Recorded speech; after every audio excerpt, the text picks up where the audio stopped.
Beast and Blades by Mary V. What if the Invisibles took your mind?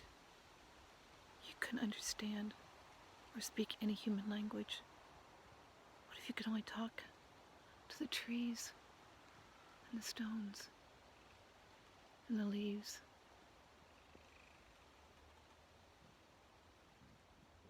King Gilbert sent the last of our 5 knights into the North Country to save the Queen.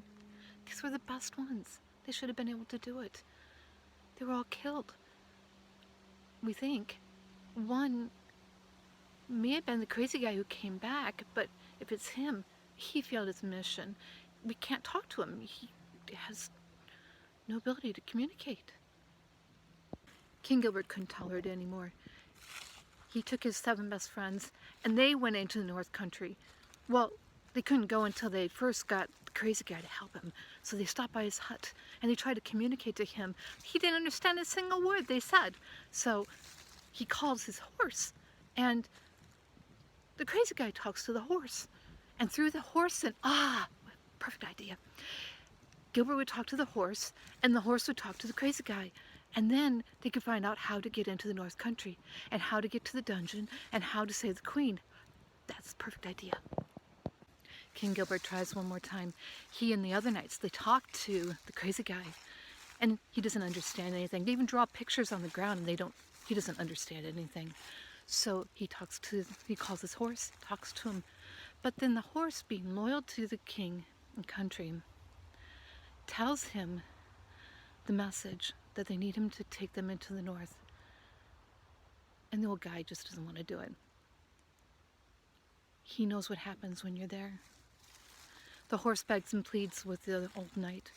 He doesn't want to do it. He walks over to the other side of his property. He talks to stones, 5 stones, and he gets counsel from them. He looks off to the north, and he looks at the gray skies that are swirling over there, and he knows what it means to go. He doesn't want to go, but the horse begs and pleads.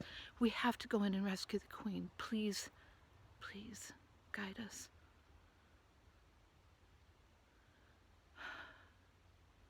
The knight agrees. They rode on horseback into the north, unsure of the ways that they would go, searching for the Queen, not knowing where she was. And the knights with them had no clue what they were getting into. The old knight knew. He knew what it was like to be there. He talked to leaves to find the path. He talked to stones. He talked to mushrooms who helped them make a way.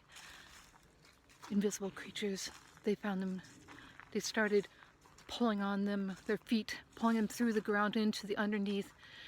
They worked together to save each other, to pull each other up, and they couldn't seem to do it. They called on the Great One, please help us complete this mission, help us complete the journey. But on the way, they had to get help from villagers. And the villagers said, we have no way to get out. We've tried to leave the country, but there's guards at every border. There's no way of escape. We've heard that there is a narrow gate somewhere. Through the narrow gate, we can leave the country.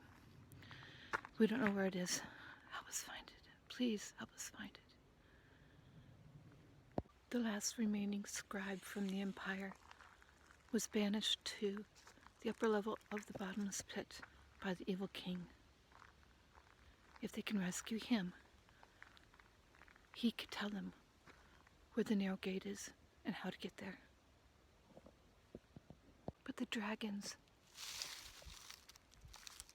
and the other creatures, the beasts of the forest, the invisible ones, the water, the river, sleep, they all fought against the knights, preventing them from getting to the dungeon. It took great sacrifices to get there. No other knight has made it before. If they can't, no one can. Of Beasts and Blades.